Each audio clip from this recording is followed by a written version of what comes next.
muito citado pelo irmão Branham, essa escritura. É uma escritura que nós estamos ansiosos para ver o seu cumprimento, né? Na verdade vos digo que aquele que crê em mim também fará as obras que eu faço, e as fará maiores do que estas, porque eu vou para meu Pai. Senhor, no nome de Jesus Cristo, nós reunimos para um tempo de oração nesta noite, e como sempre o Espírito do Senhor nos dá uma abertura para falar a palavra, para fazer comentários das Escrituras e da mensagem, a fim de solidificar, a fim de fazer uma base sólida, para que a igreja esteja orando, a igreja esteja certa de que, antes de qualquer coisa, a palavra tem o primeiro lugar, em tudo em nossa vida, nos nossos cultos, no nosso trabalho secular, na nossa vida conjugal, na nossa vida familiar. A palavra está em primeiro lugar. Se um dia a palavra estiver em segundo lugar, nós entraremos em problemas, em dificuldade, porque temos sido ensinados, temos aprendido ao longo da nossa vida, que primeiro nós buscamos o reino de Deus, e depois o Senhor disse que tudo o que nós necessitamos seria acrescentado. Pois nesta noite, querido Senhor, nós pedimos que o Espírito do Senhor tenha liberdade para falar, e eu desejo ouvir, guardar, eu desejo estar em ordem com a voz do Senhor. Pedimos, meu Deus, que o Senhor, nesta noite de oração, nos abençoe de uma maneira muito especial. Em nome do Senhor Jesus Cristo, nós oramos. Amém. Pode sentar, irmãos. Não tem som aqui mesmo? Vai entender?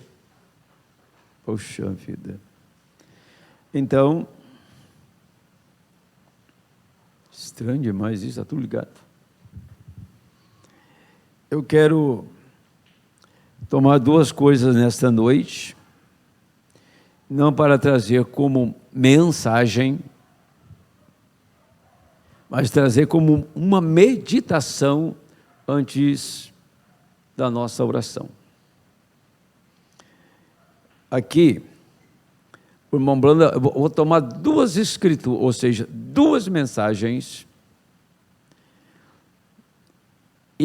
e fazer disto uma base sólida, para que a gente possa orar seguro de que nós estamos orando de maneira correta.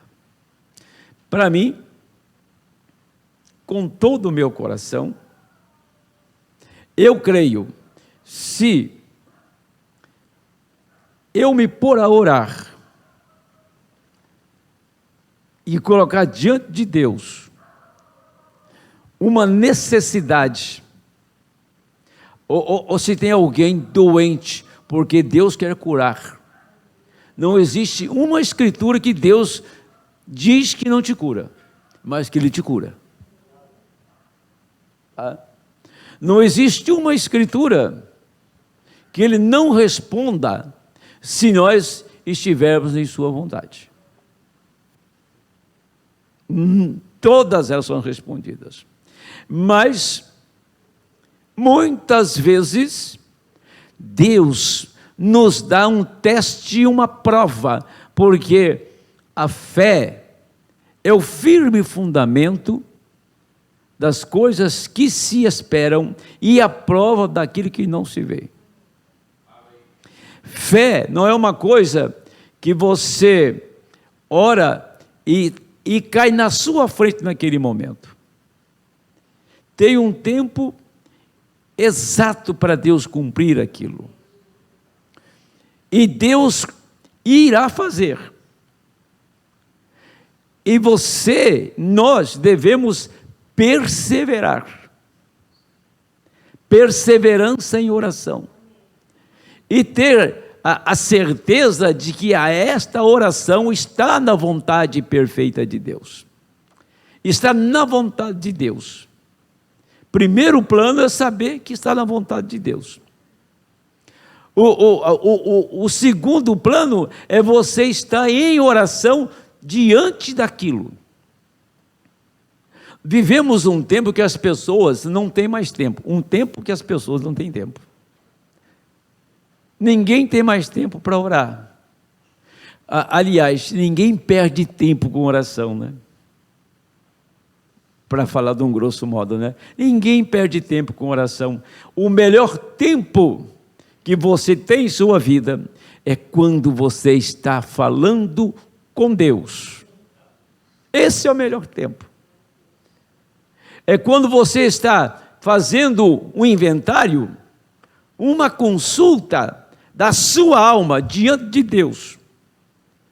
Como Davi falava com Deus: bendiz a minha alma ao Senhor, e tudo que há em mim, bendiga o seu santo nome.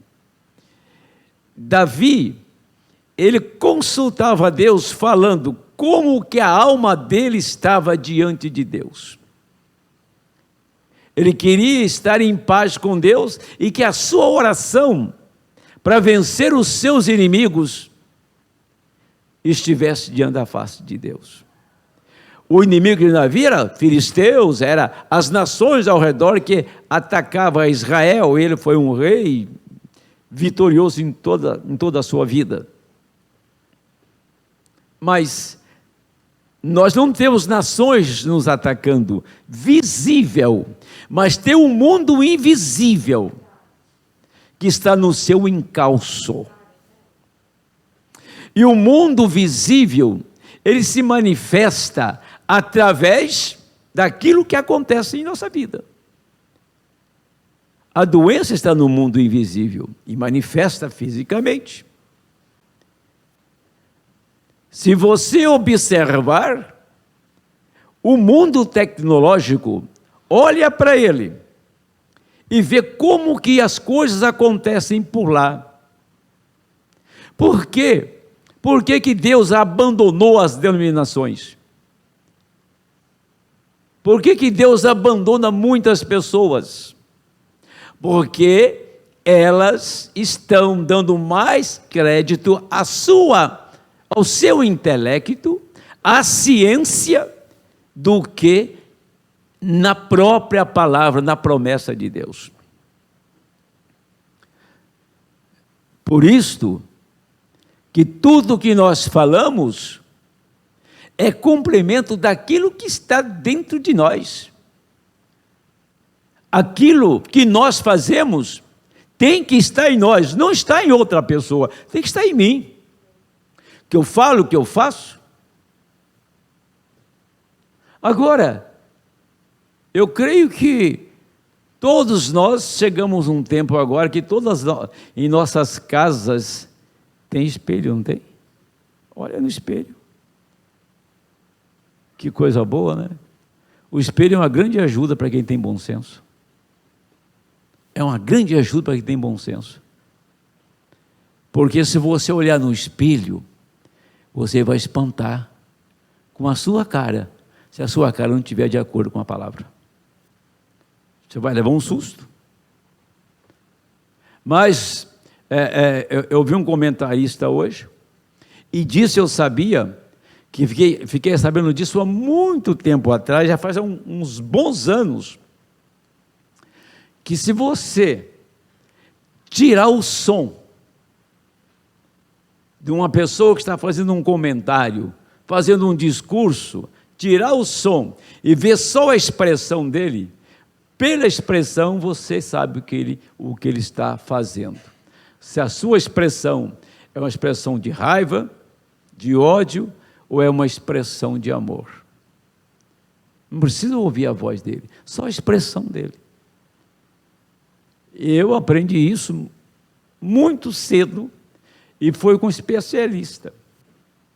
Pessoa está falando, por exemplo, está pregando, está fazendo um discurso, digamos assim, falando de coisas boas, mas a expressão do rosto daquela pessoa está com uma expressão de ódio, de raiva. Falando de amor com expressão de ódio e raiva. Faça essa experiência. Pega aí uns candidatos aí, escuta ele falar, depois você rebobina e você tira o som e fica olhando para ele, para você ver, você vai discernir isto. Então é a expressão do rosto. Eu olho bem no espelho para a minha cara assim. Eu olho, verdade. Eu olho para a minha cara no espelho. Né? Abençoa? O seu rosto, a sua maneira, expressa. Só você parar e olhar. Agora nós temos um espelho muito maior do que, muito melhor, que dá muito mais detalhes para nós do que o espelho físico. Está diante de você, a palavra de Deus. Ela é um grande espelho. Para você se olhar ali e ver, opa, a minha imagem está aqui. A minha imagem está aqui. A minha imagem está igualzinha de Noé, está igualzinha de Elias, está igualzinha de Leão Brano, está aqui a minha imagem. Igualzinha do Senhor. É só ler a Bíblia e ver se sua imagem está ali. Se não tiver, é fácil, corrige. Corrige. Né? Quem tem o bom senso para se corrigir. Pois bem, nós estamos falando, o que eu quero dizer, que se você é sincero, de coração, e tem uma demanda, e põe oração diante de Deus, você não vai dizer que você quer o resultado amanhã, e nem o mês que vem. Você não vai fixar uma data, mas você crerá. Deus não fixou uma data para Abraão quando que o filho ia nascer. Ele não fixou, mas Abraão creu. Não tinha nenhuma evidência a mais, mas ele permanecia crendo. E quando nós oramos assim, não há nada que possa parar diante de nós. Isso é, se a nossa vida está correta com Deus, e a nossa oração fervorosa, persistente, perseverante, Deus dará a resposta sem sombra de dúvida. Orar com discernimento, orar com desejo de ter aquilo, orar procurando se a sua oração está encaixando com as Escrituras, está encaixando com o momento, com a hora, com o dia que estamos vivendo. Tive tantas notícias do povo que se diz na mensagem esse fim de semana, que se eles engraçado, quando Deus começa a derramar o juízo sobre uma pessoa, ela nunca vai perceber. Deus enviava juízo para Israel, Israel nunca lembrava por que o juízo estava caindo. Lá atrás eles tinham feito coisa errada.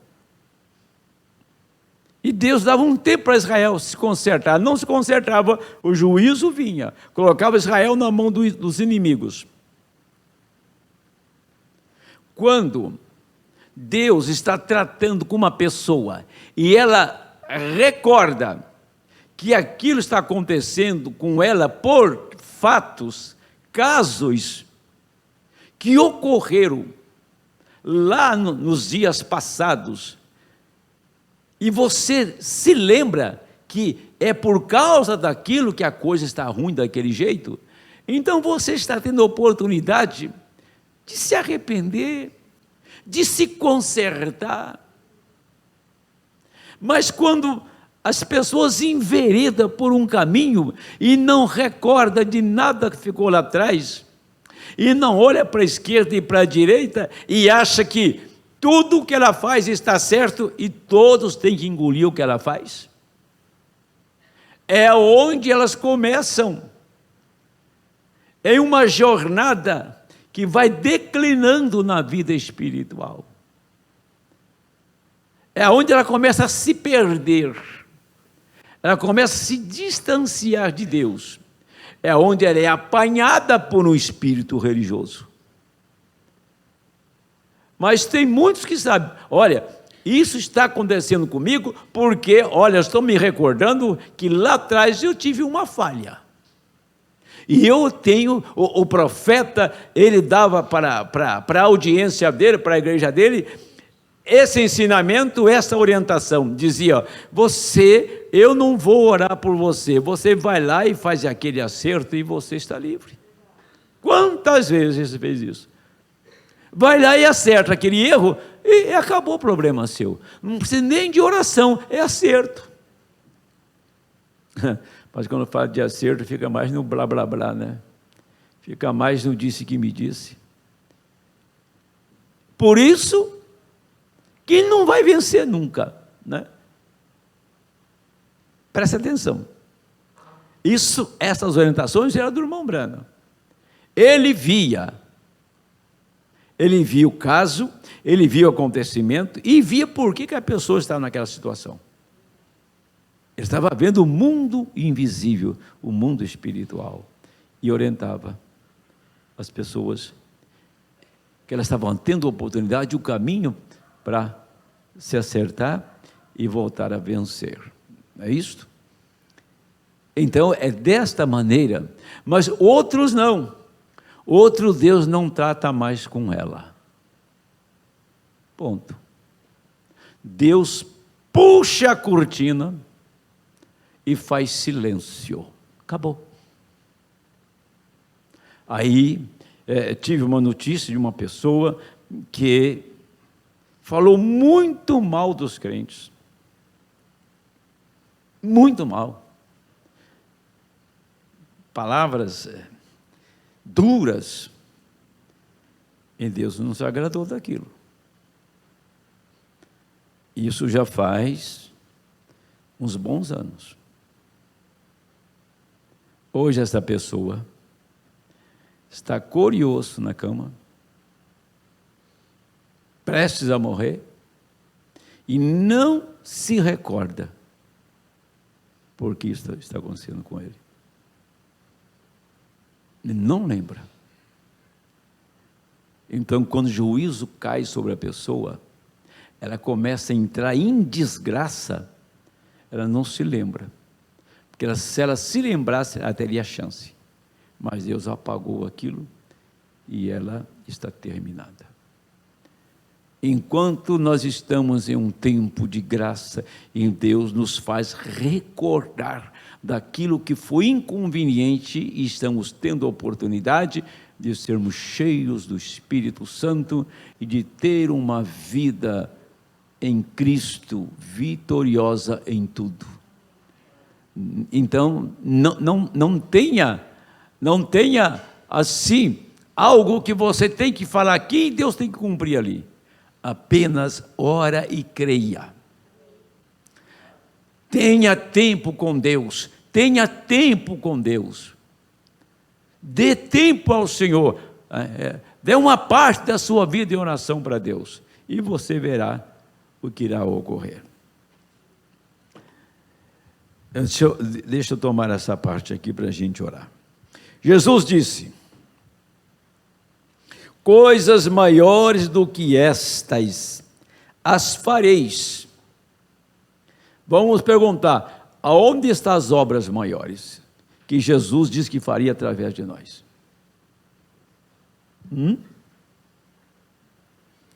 Pois eu vou para o meu Pai, as obras que faço também as fareis, maiores do que estas, pois eu vou para meu Pai. Exatamente como eu disse há algum tempo atrás, quando Maria tentou identificá-lo como filho de José, ele a corrigiu. Suas palavras não podem falhar. Assim ele disse: os céus e a terra passarão, mas minhas palavras não hão de passar. Quando Maria deu testemunho a vida inteira que ele era filho de Deus, um dia, publicamente, ela chega e diz: eu e o seu pai estavam te procurando. Ele corrigiu: mulher, não convém eu cuidar das coisas do meu pai? E então ficou bem claro. Para quem sabe ler, é simples de entender. Mulher, não convém cuidar das coisas de meu pai? Quem era José? Carpinteiro. Mas quando ele falou aquilo com ela, quando ele foi num tempo de uma festa pentecostal, uma comemoração, quando ele falou aquilo com ela, ele estava ensinando a palavra. Então ele estava cuidando das coisas do Pai, que era a palavra. Então, não devia eu, então, cuidar das coisas de meu pai? Se José fosse o pai dele, ele estava trabalhando com madeira, mas ele estava ensinando os doutores na sinagoga. Então, para quem ouviu, então eu não estava aqui trabalhando, fazendo coisas manuais, mas estava ensinando a palavra, e todos que ouviam admiravam. Quer dizer, ficou bem claro que ele corrigiu a falha daquela mulher, corrigiu a falha dela naquela hora. Então, o que ele faz? Ele corrige a nossa falha. E bem-aventurado é aquele que tem ouvidos na alma para ouvir e aceitar a correção e acertar a coisa. Não costumo com o pastor aqui não, viu? Não pense que eu sou um boneco de cera. Não costumo com o pastor, não. Escute o que o pastor está falando. Se você olhar para a imagem minha, o homem que sou, talvez você não precise crer em mim. Mas no que eu estou falando, você precisa crer. Tá? A minha estatura, a minha condição, e tudo que vocês conhecem ao meu respeito, porque eu sou bem antigo com vocês. Esquece esse homem de 40 anos atrás desse púlpito, esquece deste homem chamado João Henrique, mas aquilo que Deus está falando é para você. A questão das pessoas, a ruína delas é que elas escutam, se não entendem, elas voltam nulas para casa, e se entendem, elas não dão atenção. É por isso que nós sempre estamos procurando buscar Deus e fazer essa igreja incendiar. E não acontece. E por que não acontece? Então vamos procurar aonde está a coisa. E vamos acertar isso e ir em frente. Você pode ter certeza que os bagaços vão ficar para trás. Quando ouvimos o compasso da harmonia mudando, preparando para mudar, é o tempo da junção. Nós observamos quando ele começa a ritmar, e nós vimos as obras que faço também as fará, e maiores as fará. Maior, ele prometeu isto, ele desejou saber como isto poderia ser. Então, é melhor eu ler depois lá do que eu comentar o que está ali na frente. A pergunta é essa, né? A pergunta esta noite é a própria Escritura. Aonde estão as obras? Onde se encontram as obras prometidas aqui? Ou a gente vai cair no conformismo? Pois bem, mas você observou quando ele realizou o seu primeiro milagre? Ele tomou água e a transformou em vinho. Não é isso? Certo, ele tomou água, a qual potencialmente algum dia seria vinho, mas era água primeiro. E quando ele alimentou 5.000, o que fez ele? Ele tomou algo que havia sido como água. Ele tomou um peixe, que uma vez nadou, foi nascido de um ovo, e ele o partiu, outro peixe, e veio a criação, que foi a criação original. Ele tomou o pão, que uma vez era trigo, era a semente, e se tornou em pão. Ele partiu este pão, e a criação simplesmente se multiplicou. Você não viu o grão, não viu o pé do trigo crescer, não viu a farinha transformada do grão para a farinha, mas o pão já veio assado e prontinho para ser servido. O peixe já veio prontinho para ser servido também. Mas e este processo do peixe nascer de um ovo, crescer lá nas águas, tornar-se no tamanho adequado, você pescar e você prepará-lo para comer, assim como o trigo. Agora, ele criou aquele grão, ele criou aquele peixe. O que criou o grão e o peixe, ele pode colocar essa criação no estágio que ele quiser. No estágio do pé de trigo, no estágio do grão, ou no estágio da farinha, ou no estágio do pão. Ou pegar o peixe e pegar no estágio que o peixe estava para ser consumido. Assim, ele não esperou que isso acontecesse ao longo do tempo, mas quando ele falou, a palavra processou aquilo em um estalar de dedo e ali estava. Ele disse, mas no mato não havia nada lá para fazer. Não havia nada para fazer o esquilo. Não tinha nada para fazer o esquilo. Que haja. E lá estava sem nada para partir. O que é isto? O mesmo Jesus Cristo. Coisas maiores do que estas as fará, pois eu vou para meu Pai. Não tomando algo que tem sido criado, partindo algo disto e multiplicando a criação, mas absolutamente criar, mostrando que ele é o mesmo Jeová, que se pôs lá de pé e disse, que haja, e lá houve, sua palavra foi feita manifesta.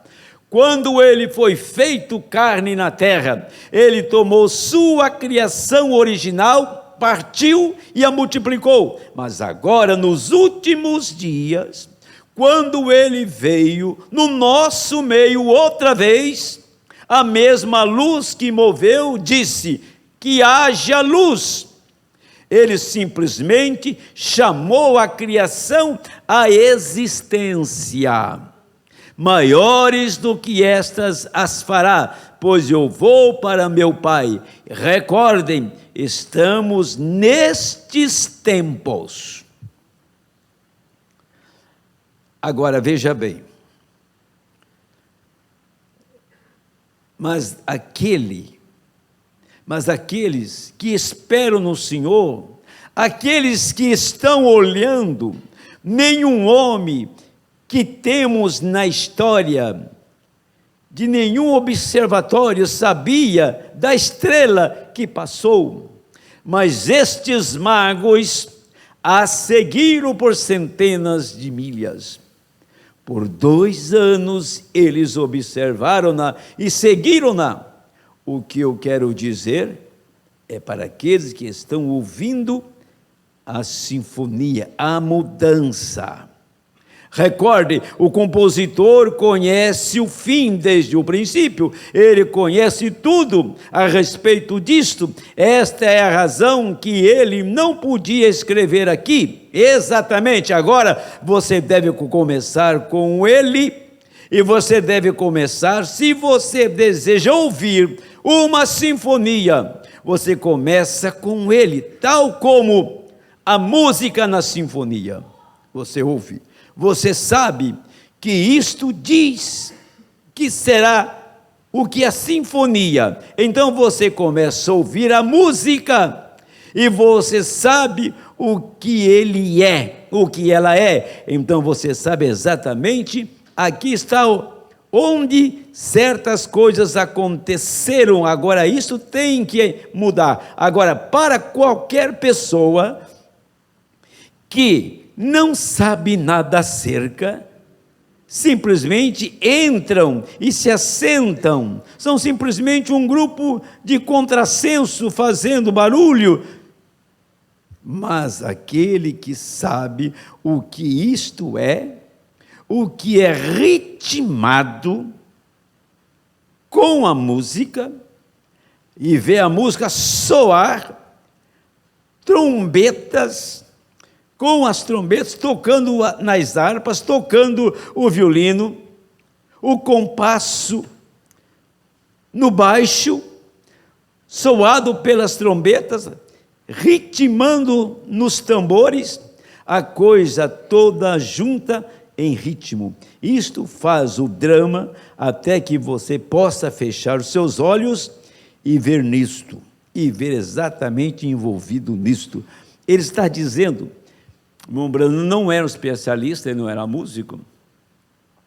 Nós temos alguns instrumentos, violino, violoncelo, nós temos o rebecão, que é o baixo, nós temos o tímpano, né, que faz a percussão. Agora, cada instrumento tem uma parte. Então eu sei a minha parte. E quando eu estou olhando no que está escrito, quando muda. Acho que é simples de entender isso, né? Quando muda, a harmonia muda. Então o violino vai ter que mudar. A hora que vai entrar o violoncelo, a hora que vai entrar o piano, todos entram no tempo exato. Se cada um tocasse o que queria, seria uma bagunça. Não é, minha irmã que estuda a música, estuda a harmonia? Seria uma bagunça. Mas se tem uma partitura para o tímpano, tem uma partitura para o violoncelo, para o violino, para o piano, então eles vão tocar dentro daquilo. Você escuta um, escuta outro, mas quando eles se ajuntam, você fecha os olhos e você escuta o som de cada um, porque todos estão tocando no compasso e no tempo exato e formam a harmonia. Parece que ele está falando de música, mas ele está falando do compasso da palavra. O Espírito Santo, a palavra, a igreja, o ministrante tem que estar exatamente na pauta daquilo que está escrito. O que adianta o pastor pregar derramando unção e a igreja fora da unção? É isso que ele está dizendo. O que adianta eu pregar uma coisa aqui que não está na palavra, que o Espírito não autentica aquilo? Então nós temos que tomar a palavra. A igreja está no mesmo Espírito. Quando canta, canta-se no Espírito do Senhor. Quando se toca, toca no Espírito do Senhor. Quando se prega, prega no Espírito do Senhor. Quer dizer, encaixa perfeitamente, é um conjunto. Agora, quando muda, você muda junto. Se você, por exemplo, está tocando, vai subir meio tom, você muda junto. Você vai abaixar meio tom, você abaixa também. Eu não entendo de harmonia, estou dando uma ideia que o profeta falou. Então você fecha os olhos e ouve cada instrumento tocando dentro daquilo que está escrito para ele tocar. Aí você vai ter uma sintonia, aí você vai ter uma harmonia, aí vai funcionar.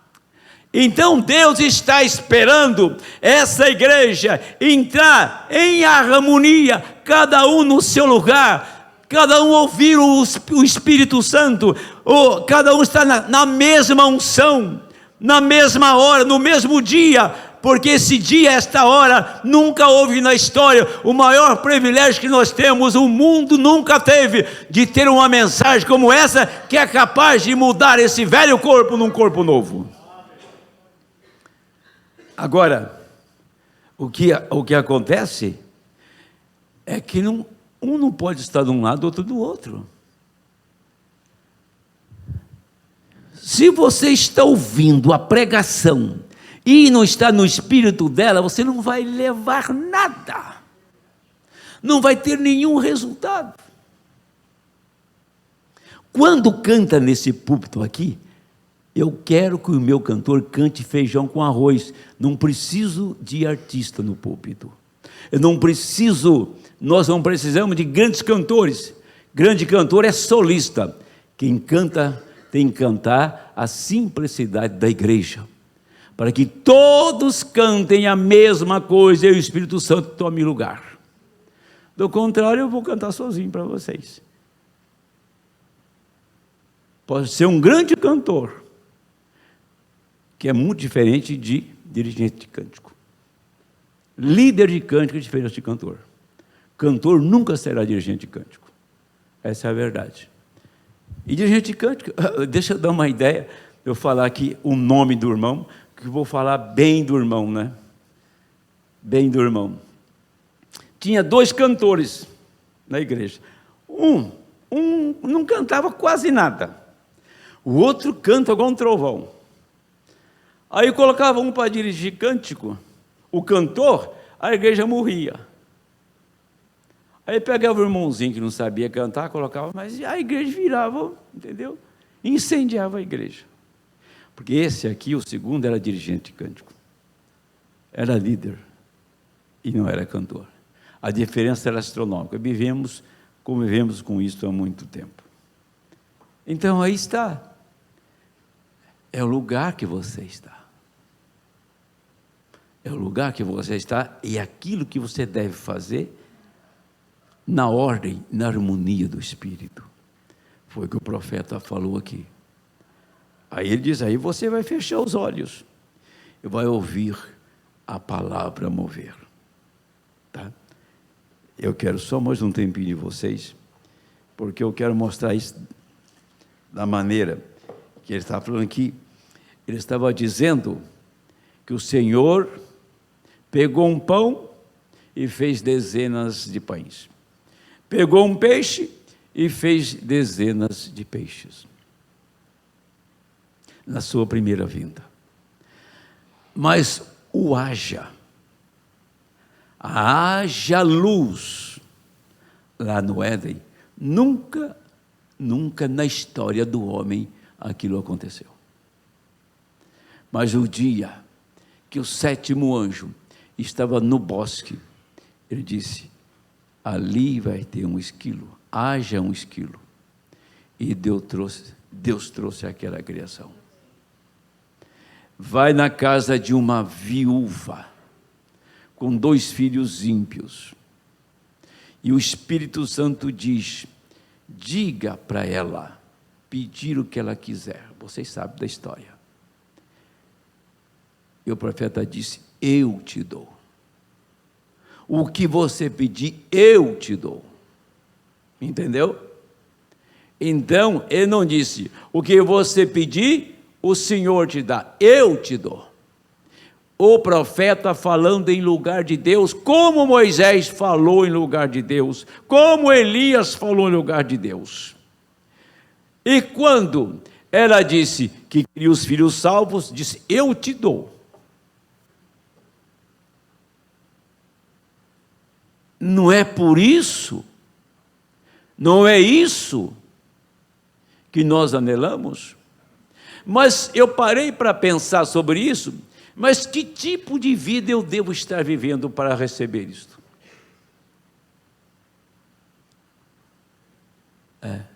Que tipo de vida eu devo estar lá no mundo, no meio da modernidade?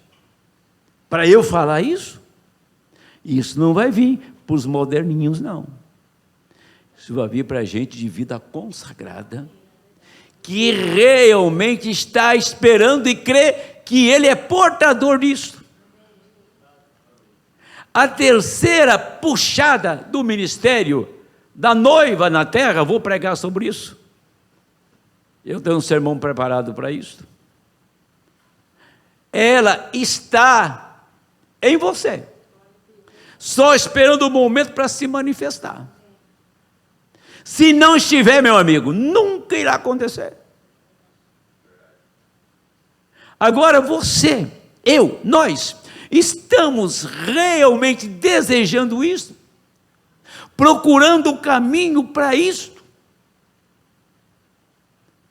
Aí que eu quero passar para a minha igreja isso. Nós estamos esperando por isso, aguardando por isto, fazendo, vivendo de uma maneira que isso manifeste através de nós, ou nós estamos voando por aí, com a cabeça em outra coisa?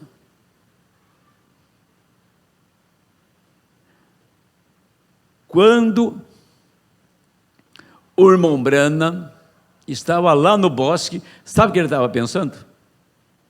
Você lembra a escritura que ele estava pensando? Se disser desta montanha, transporte daqui para colar. Ele estava pensando nisso. Aquela escritura de São Marcos. Ele falou: meu Deus, eu nunca entendi como que eu posso fazer uma montanha e passar de um lado para o outro. Ele queria entender aquilo. Ele estava pensando nessa escritura. E quando ele estava pensando nessa escritura, a voz disse: você está caçando esquilos? Estou. Então você precisa de esquilos? Sim. Então diga para ele passar a existir. Mas ele estava pensando em quê? Qual o time que ia ganhar o jogo? Ele estava pensando em quê? Ele estava pensando como isso iria operar. E a maneira que ele estava pensando, aquilo estava criando um ambiente, uma atmosfera para o ar já se manifestar. Aquilo que Adão não fez, o William Branham fez. Certo? Adão não chegou a criar, Adão controlou o que estava criado. Então, no tempo final, o irmão Branham fez o que Adão não chegou a fazer. Por isso, que tinha que vir o segundo Adão para levantar o nome do primeiro. Isso é uma lei na Bíblia. Quando a mulher morria, quer dizer, o marido morria, o que acontecia? Com quem que a mulher casava, a viúva? Casava com o irmão para levantar alguém para o defunto, para o descendente, levantar o nome do descendente. Então, o Senhor Jesus veio levantar o primeiro Adão, e tinha que fazer isto num corpo humano, não era fazer isso um arcanjo cheio de luzes descendo na terra e criava esquilos, mas tinha que fazer exatamente num homem. Estão entendendo isso? Está ficando claro isso? Que Deus teria que trazer a criação de novo por um ser humano, porque Adão era humano. Adão era um homem de corpo, de carne, ossos, sangue, nervos. Ele era um homem completo. E ele ia trazer um filho pela palavra através de Eva. E não trouxe. Mas o irmão Branham veio e trouxe a criação, trouxe o haja. Então Jesus, ele suscitou o nome do primeiro Adão através do ministério do sétimo anjo. Agora, o que cabe? O que cabe para a noiva fazer? Qual é a função dela? A função da noiva é aquilo que está escrito em Apocalipse, capítulo 10, 8 ou 11. Ela vai repetir tudo que ocorreu. Ela tem a palavra falada, ela tem a adoção, ela tem as preeminências da palavra, ela recebe a palavra, ela recebe os genes de Deus, ela é capaz de falar como o irmão Branham falou, ela é capaz de falar como Deus falou, haja. Deus está aguardando, esperando essa igreja chegar nessa estatura, para simplesmente falar, de uma maneira tão simples, sem causar nenhuma emoção, nenhum impacto, apenas falar, e você vê Deus fazendo a coisa toda acontecer. Mensagem, que eu vou terminar aqui, era da igreja, acho que para mim é Éfeso, é isso aqui, ó. A intenção de Deus para a sua criação, o homem, ou seja, expressar em suas palavras. Em Gênesis, Adão recebeu a palavra para viver por ela.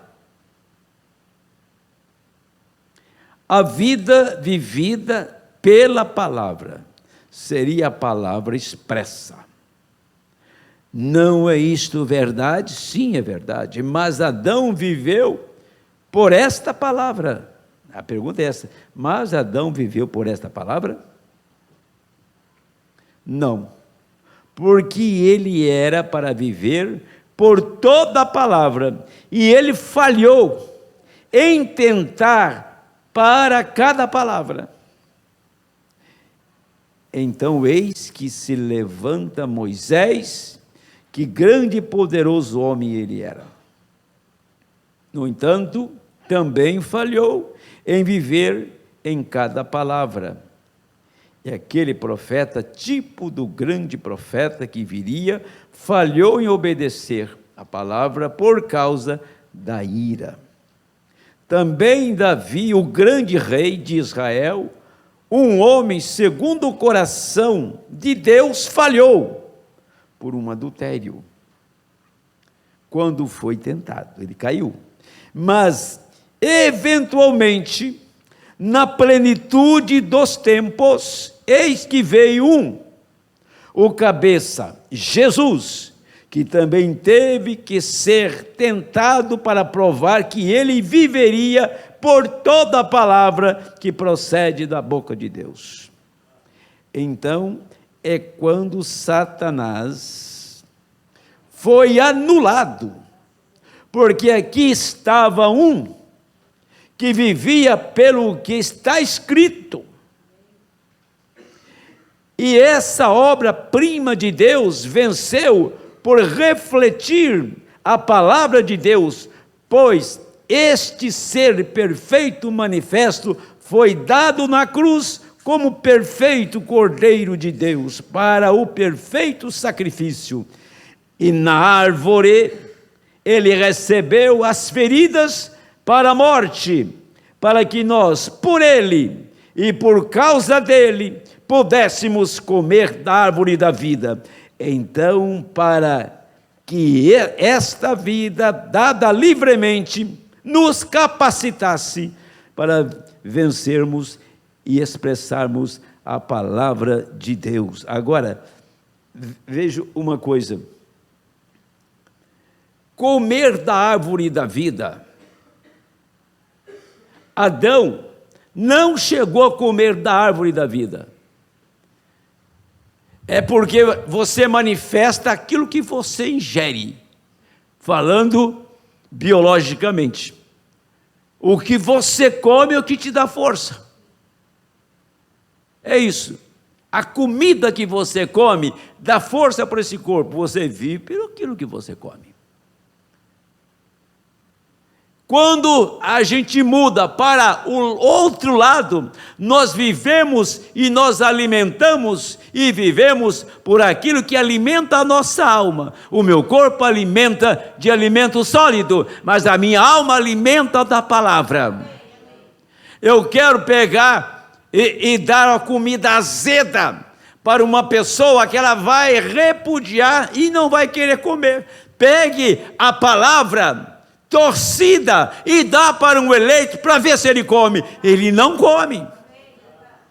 Ele alimenta a minha alma, a nossa alma alimenta da palavra, vive pela palavra. Se o noivo foi perfeito, a noiva é perfeita. Se o marido é perfeito, a esposa é perfeita. Se ele tinha toda a palavra, ela tem toda a palavra.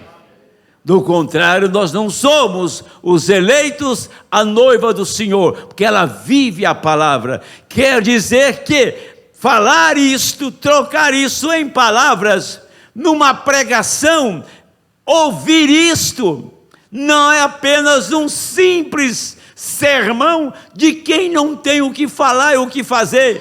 Isso aqui tem que entrar na sua alma e fazer soar esta verdade. E quando você deixa um culto que você ouviu a palavra, você reflete naquilo, e aquilo começa a viver de novo em você. Você alimenta noite e dia, e quando você recebe a palavra, você repudia o mundo, repudia o pecado, repudia a vaidade, repudia tudo, porque aquele que está aqui não aceita aquilo. Você não vai beber um copo de veneno, porque você sabe que vai morrer. Essa é a verdade.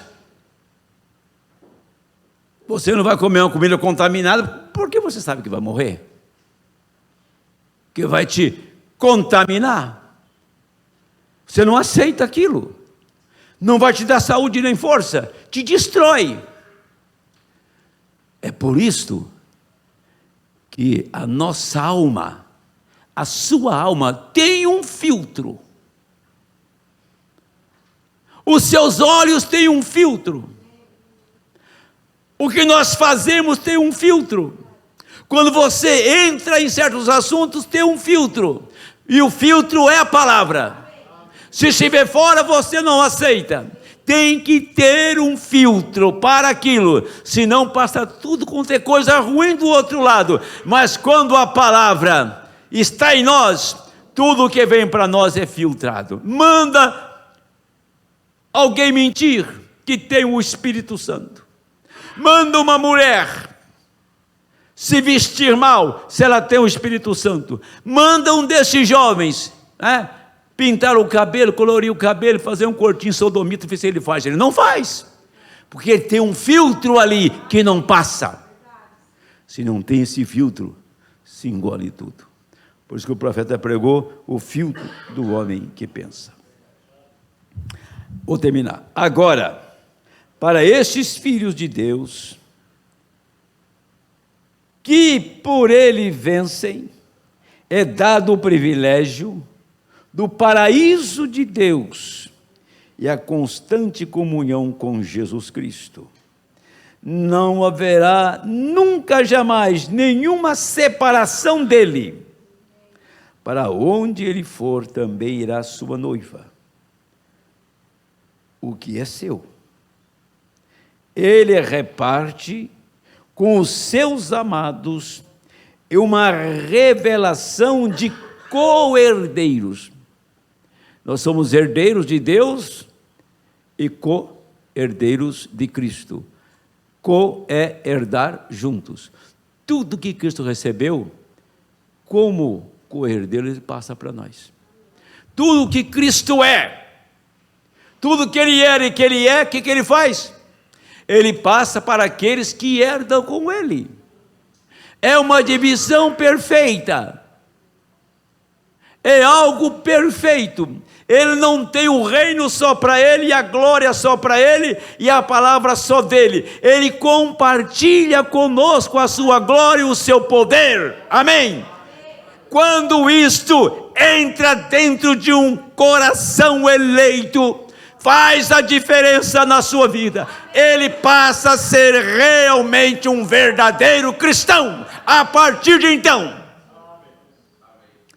Co-herdeiro não é uma fazenda, não são prédios, riquezas, ouro, luxo.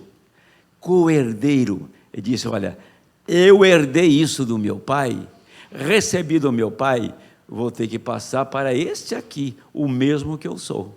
Jesus está compartilhando com a noiva tudo o que Ele é. Então, não é tempo para se desesperar. Onde está João 14:12? O que é a terceira puxada?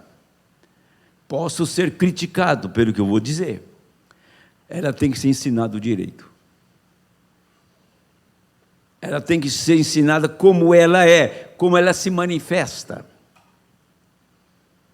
Ele abriu a palavra para te pôr na terceira etapa. A terceira etapa é Cristo, não é outra pessoa vivendo em você. Se a primeira foi verdadeira, se a segunda foi verdadeira, a terceira não vai falhar.